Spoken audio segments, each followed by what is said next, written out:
Alright, so last time I brought a double review, and this time it is a triple review. And no, next time it's not going to be a quadruple review, so don't even ask. Let's just get on with the rest of this.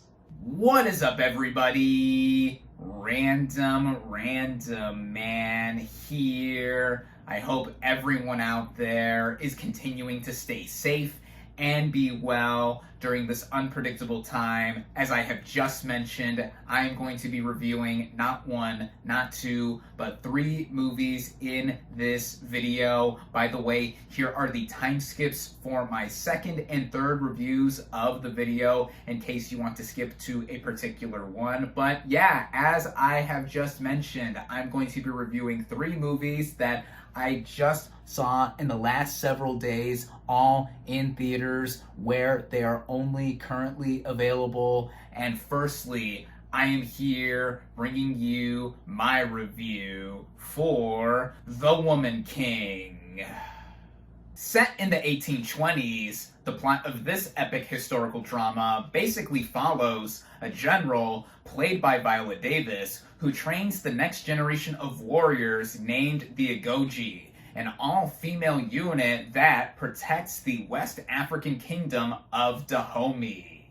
Now, this film just had its world premiere earlier this month at the Toronto International Film Festival, where it got a lot of buzz before opening in general release last week, which made me more looking forward to seeing it. And starting out with the cast and their performances, we have Viola Davis as General Nanisca, the leader of the Agoji, and Davis simply is one of the best actresses working in Hollywood right now. She is certainly one of my favorites and knocks it out of the park in just about everything she does. And here it is no different. In particular as well, because this is the most physically demanding role I've seen her do. She clearly got into shape to play this general who has to train new recruits to her unit in addition to leading already existing members of the Agoji. And one of these new recruits is Nawe, played by Thuso Mbedu. Now, she impressed me a whole lot in last year's limited series, The Underground Railroad, where she was our main lead. And here in The Woman King, she makes her film debut and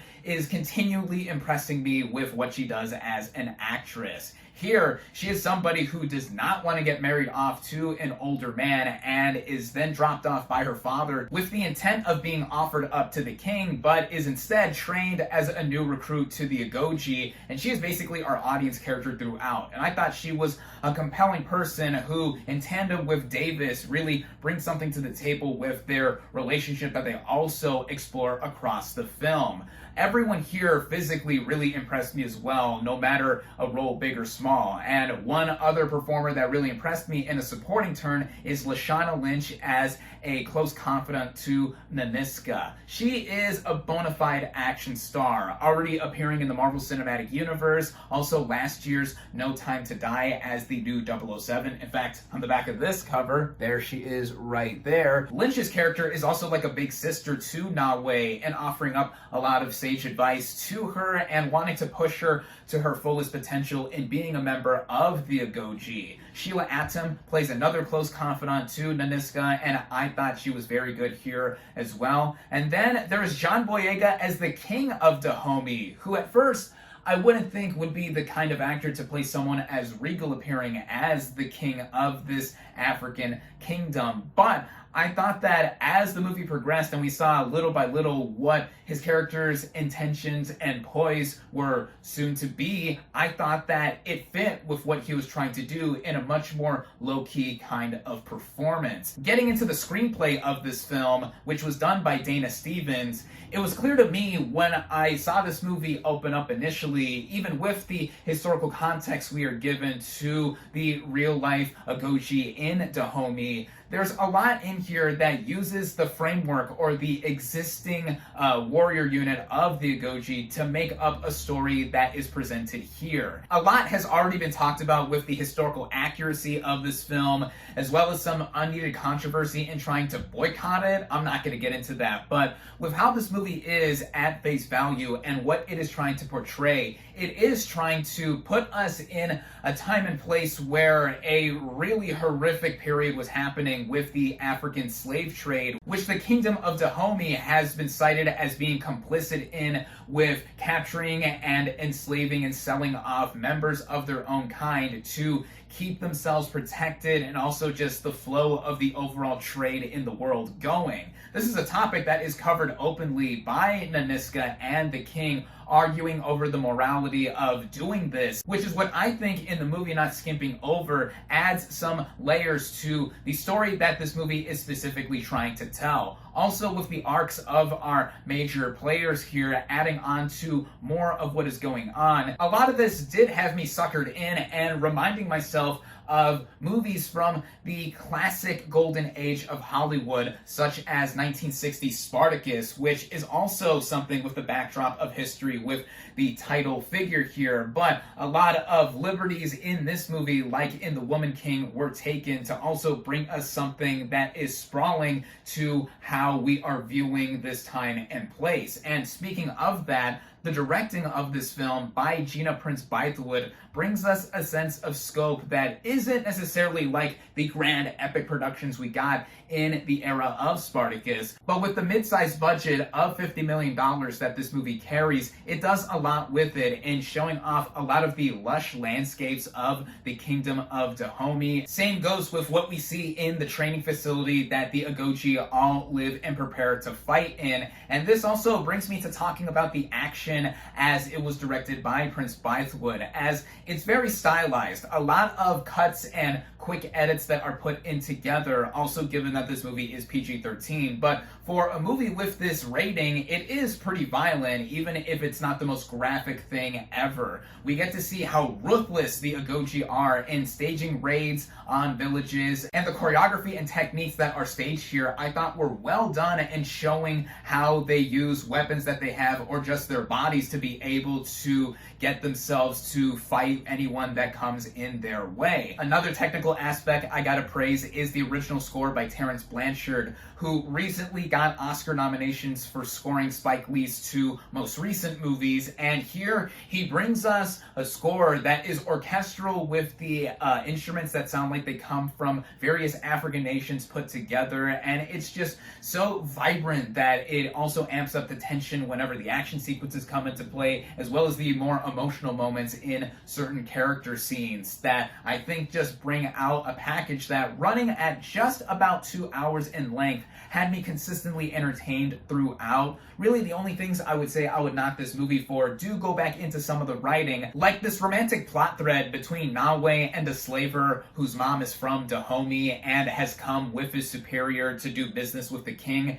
Did that need to be in there? No, but like another plot thread involving Nanisca and Nawe's relationship, it added on to how involved I was in watching this film and seeing how unique it is overall. We really haven't seen a mainstream Hollywood film like this, mostly led by Black women in an action backdrop like this, portraying a specific historical era, do this well as it has done over this past weekend when it opened. It made a bit of a splash with critics and audiences, and I hope word of mouth does spread so we can get more films like this. With that, my final verdict for The Woman King is 4 out of 5 stars. Up next is my review for Pearl.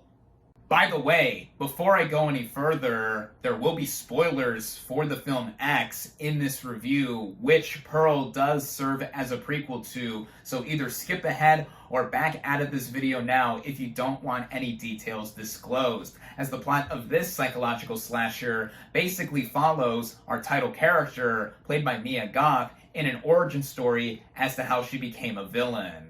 As I just mentioned, this film serves as a prequel to X, which was released 6 months ago. It's a horror film that I personally really enjoyed, and if you watched through the end credits of it, then you would have saw that in the form of a post-credit scene, we got a teaser for this film Pearl, which was shot in secret right after the production of X wrapped up. And it is once again brought to us by Ty West, who co-wrote, co-produced, directed, and edited this film, and it had me curious to see what would be delved into for the origin of the main villain of X, set decades prior to that initial film. Now this film has just been released to the general public after it got quite a bit of buzz at the Venice International Film Festival earlier this month, where it premiered, and a lot of that was going into the lead performance by Mia Goth, who, starting out with the cast and their performances, we have Goth as our title character here, which she played initially in X under a lot of heavy prosthetics and makeup, which, if you recall my review for X, I did not disclose who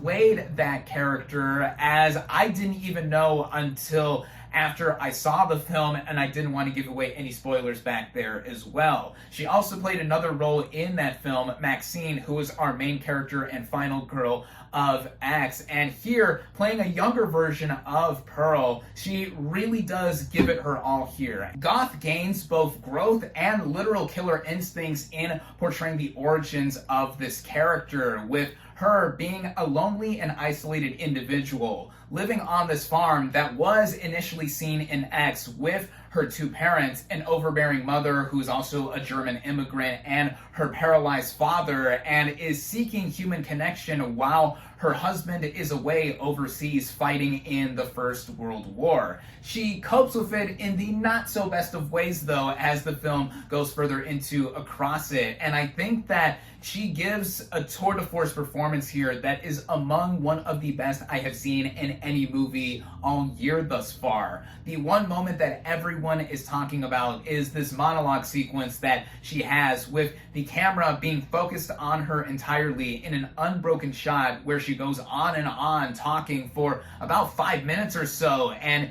the raw emotion and detailing that we see with this character being uncovered is so gratifying to see. The supporting players here include Tandy Wright as the controlling mother to Pearl, as well as Matthew Sunderland as the paralyzed father of Pearl. Both of them individually give very distinct performances, with, again, Wright playing Pearl's mom as a very constricting figure, thinking that she is doing right by her and just keeping her sheltered off from the rest of the world, and then Sunderland playing someone who has literal limited mobility and is trying to get his emotions across but not fully. That is something I think has a lot of props needed to be given towards. Then there's David Cornsweet as the projectionist at a movie theater in the town nearby Pearl's farm, and is somebody that Pearl takes a liking to, again, wanting human connection while her husband is away fighting overseas. And I thought that he was pretty good here as well, being a very suave looking person who seems like he is a good guy overall. And then there is also the sister-in-law to Pearl, who is played by Emma Jenkins Purro, who informs Pearl of this dance audition being held at a local church, with Pearl specifically in an added arc to her character wanting to become this dancer for film and theater, which is part of her aspirations and dreams to get away from her family farm and also seek further human connection. Which brings me into the writing of this film, which was not just done by Ty West, as it was also done by Pearl herself, Mia Goth, which I think adds on to how much of the performance I felt was amazing in seeing Goth further go into this character and her origins. And with this story taking place decades before X, X was set in the 1970s, and here Pearl is set in the 1910s with the backdrop of not just the First World War, but also the Spanish flu pandemic, which brings some poignant parallels to what is going on today, though we are supposedly in a better place than where we were 2 years ago. We'll just have to further see. But anyway, with this setting and location that was seen in X, but now in a different era, we get to see not only where this character came from and what she wants to do. It brings more to the table in fleshing out this now franchise, and it's also a big homage to Hollywood of yesteryear. Despite this taking place in 1918, the movie has a lot of details and homages that are very reminiscent of the earlier golden age of Hollywood, the 1930s and the 1940s specifically. This movie can be described along the lines as The Wizard of Oz crossed with Psycho, with references to both movies being in Pearl, among many other movies being cited as well. I would even throw in shades of Carrie with the whole overbearing mother versus daughter angle. There's just a lot in here that is cited to that is also a tribute to all things cinema, despite it being a slasher film. And even with that angle, this, in contrast to X, is taking place mostly in broad daylight, with much more vibrant and vivid colors abound here compared to the darker, more gritty and grungy look and feel of the 1970s set X. Seeing how both movies compare in that way was cool to see, as well as knowing the detail that both movies were made on a combined budget of $2 million, making them having a budget of $1 million apiece, which amazes me to no end to see how resourceful the filmmakers were in going really far with all the production value that was here. And this goes with how the movie looks cinematography-wise, the production design, the costumes, like this red dress that Pearl wears when she goes to her dance audition. Even the makeup, which is not used to a heavy extent like it was in X in portraying the older characters there,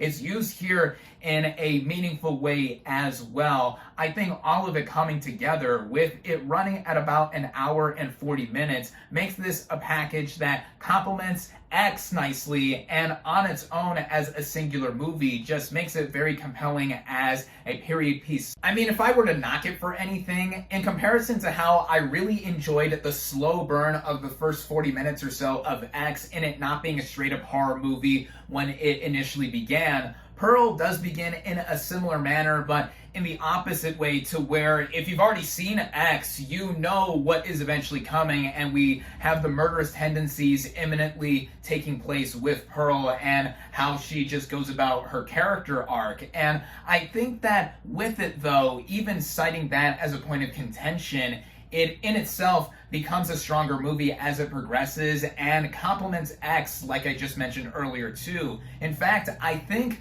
I prefer Pearl slightly more than X for now as a film. And with the recent announcement last week before the general release of Pearl, we are now getting a third film in this universe made by Ty West called Maxine, with 3 X's, with the sole survivor of that first film now heading off to Hollywood in the 1980s. And whenever that comes out, I am totally looking forward to that, as I really enjoyed Pearl. I definitely recommend it. With that, my final verdict for Pearl is 4 out of 5 stars.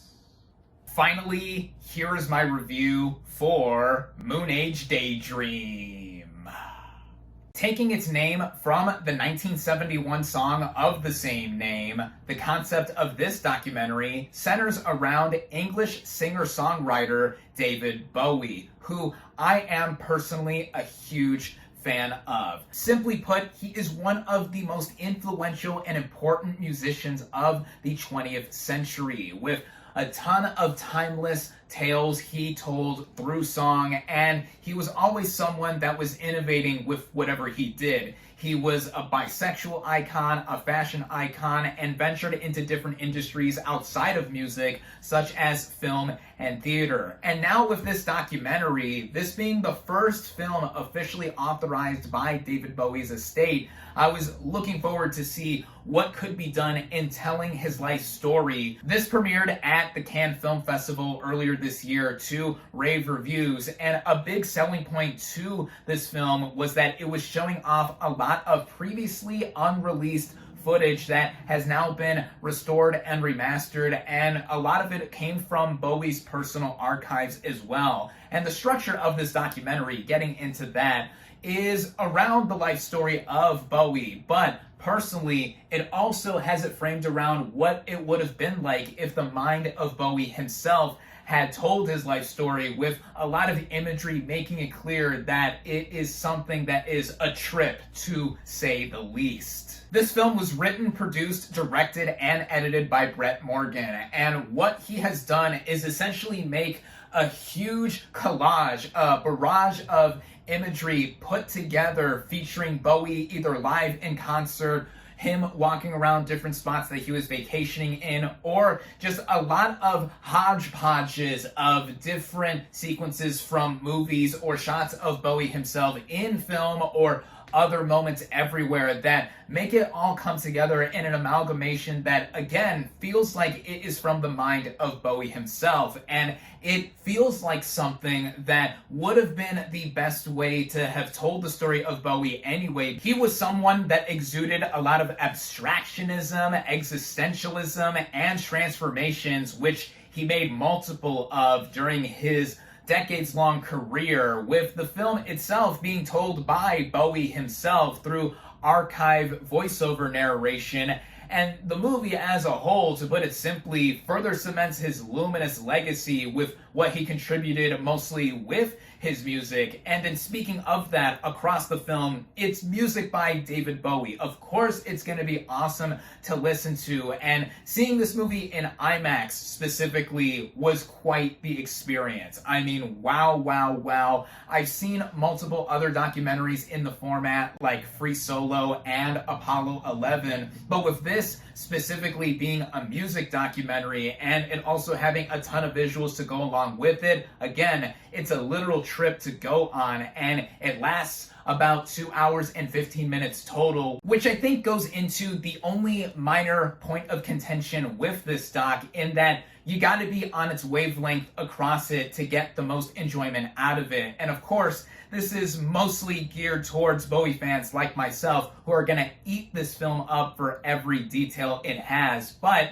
if you're not a fan of Bowie's, or you're not at all familiar with his life's work and how genius it is, I think this would be an exemplary entry point to get to experience something like this, and how we got a summation of Bowie here that really shows how much of a mind he was. And even after his passing in 2016, his lasting effects are still felt to this day, which this doc upholds to a high level. By the time this review goes up, the movie will be only playing in IMAX for one more day, but this coming weekend, at least here in the US, it will expand to more theaters. So I think that if you have the opportunity to go out and see this film, especially if you're a Bowie fan, you should go ahead and take it. As if it's not already clear by now, I loved Moonage Daydream. This is one of my favorite movies of the year thus far. I highly recommend it. With that, my final verdict for Moonage Daydream is 4.5 out of 5 stars. Thank you all, as always, for watching. Be sure to like this video, comment on what you thought of The Woman King, Pearl, and Moonage Daydream. Social media links in the description. Subscribe to my channel for more, and I'll catch you on the next movie review.